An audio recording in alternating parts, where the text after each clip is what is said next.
Hello friends, welcome to my YouTube channel. देखिए, वाणिज्य पाठ योजना के अंतर्गत प्रकरण है आपका चेक। दिनांक डालेंगे, विषय वाणिज्य है और प्रकरण चेक है। कक्षा 8 सेक्शन बी, चक्र फर्स्ट, अवधि 40 मिनट की है। समान उद्देश्य लिखेंगे। समान उद्देश्य में देखिए क्या क्या है। छात्राओं को वाणिज्य का उपयोग बताना है। छात्राओं को देश की आर्थिक वाणिज्यिक व्यवस्था से परिचित कराना है। छात्राओं की मानसिक शक्ति का विकास करना। छात्राओं में वाणिज्य विषय के प्रति रुचि उत्पन्न करना। छात्राओं की अभिव्यक्ति शैली का विकास करना। देखिए, समान उद्देश्य आपका 5 से कम नहीं होना चाहिए और फॉर्मेट आप अपने कॉलेज के अनुसार ही यूज करेंगे। आपके कॉलेज के वाले जो फॉर्मेट बनवाते हैं आप उसी के अनुसार आप फॉर्मेट अपना बनाएंगे। विशिष्ट उद्देश्य देखिए, छात्राओं को चेक से अवगत कराना। छात्राओं को चेक के बारे में विस्तृत जानकारी देना। विभिन्न बोधात्मक प्रश्नों द्वारा छात्राओं को समझने तर्क करने की क्षमता को विकसित करना। सहायक सामग्री चाक, डस्टर, श्यामपट्ट, रोलर, बोर्ड, पॉइंटर। पूर्व ज्ञान, सभी छात्र छात्राएं चेक के बारे में सामान्य जानकारी रखते हैं। अब इसके आगे देखिए, सारणी बनाना है आपको। छात्राध्यापक छात्राध्यापिका क्रिया, छात्र छात्रानुक्रिया। प्रस्तावना प्रश्न देख लीजिए। प्रस्तावना प्रश्न आप लोग ध्यान दें कि फॉर्मेट जो है आप अपने कॉलेज के अनुसार ही यूज करेंगे। ज़रूरत का सामान खरीदने के लिए किसकी आवश्यकता होगी? बच्चे बताएंगे ज़रूरत का सामान खरीदने के लिए धन की आवश्यकता होती है। बचा हुआ धन हम कहाँ जमा करते हैं? बचा हुआ धन बैंक में जमा करते हैं। बैंक से पैसे कैसे निकालते हैं? बैंक से पैसा निवासी फॉर्म भरकर पैसा निकालते हैं। बैंक से पैसा निकालने और कौन से माध्यम हैं?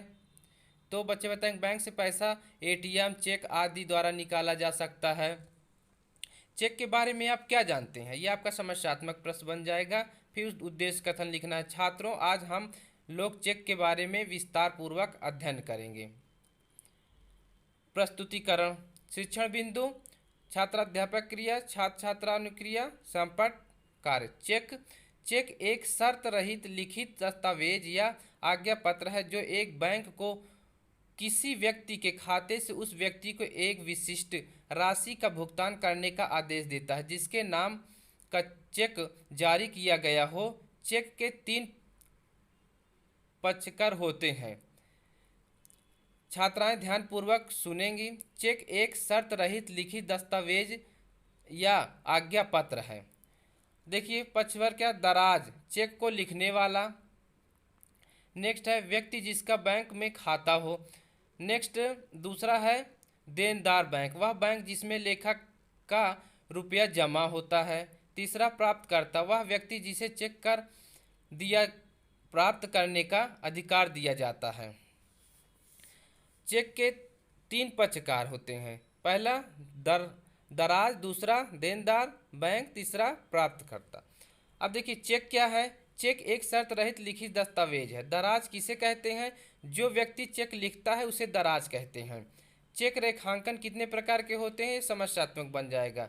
तो अब देखिए चेक रेखांकन के प्रकार। स्पष्टीकरण, चेक की मुख्य पृष्ठ पर 2 तिरछी समांतर रेखाएं बिना कुछ शब्दों के या कुछ शब्दों सहित खींच देना ही चेक का रेखांकन कहलाता है। चेक रेखांकन 2 प्रकार के होते हैं। छात्र छात्राएं ध्यानपूर्वक सुनेंगे। देखिए 2 प्रकार के, साधारण रेखांकन और विशेष रेखांकन। इधर आप श्यामपट्ट में भी यही चीज़ दर्शाना है। जब रेखांकन में किसी विशेष बैंक का नाम लिखा जाए तो उसे विशेष रेखांकन, तथा जब किसी विशेष बैंक का नाम न लिखा जाए तो उसे साधारण रेखांकन कहते हैं। तो ये साधारण और रेखांकन के बारे में। चेक रेखांकन कितने प्रकार के होते हैं? 2 प्रकार के, साधारण व विशेष रेखांकन। विशेष रेखांकन क्या है? जब चेक रेखांकन किसी विशेष बैंक का नाम लिखा जाता है। चेक कितने प्रकार के होते हैं? समस्यात्मक प्रश्न बन जाएगा। इसका स्पष्टीकरण करना है। चेक के प्रकार। स्पष्टीकरण, चेक के प्रकार। चेक मुख्यतः 4 प्रकार के होते हैं। कौन कौन से? बियरेर चेक, धारक, ओपन चेक, खुला, crossed cheque, order cheque. Cheque कितने प्रकार के होते हैं? चेक 4 प्रकार के होते हैं। चेक के प्रकारों के नाम बताइए। धारक चेक, खुला cheque, crossed cheque, order cheque. अब देखिए छात्राध्यापकीय क्रिया, छात्रानुक्रिया। लेखन एवं निरीक्षण कार्य। श्यामपट्ट पर लिखे गए सूचनाओं को छात्राओं से अपनी उत्तर पुस्तिका पर लिखने को कहेंगे और स्वयं घूमकर उनका निरीक्षण करेंगे। छात्राएं श्यामपट्ट पर लिखे गए सूचनाओं को अपनी उत्तर पुस्तिका में लिखेंगे। अब इसके बाद देखिए पुनरावृत्ति के प्रश्न आ जाते हैं। पुनरावृत्ति प्रश्न, चेक क्या है? चेक कितने प्रकार के होते हैं? प्राप्तकर्ता किसे कहते हैं? चेक रेखांकन के दो नाम बताइए। गृह कार्य देना है। चेक रेखांकन के प्रकार का वर्णन कीजिए। चेक क्या है? चेक के प्रकारों के नाम बताइए। इस तरह से आपका ये लेसन प्लान कंप्लीट हो जाता है चेक के बारे में।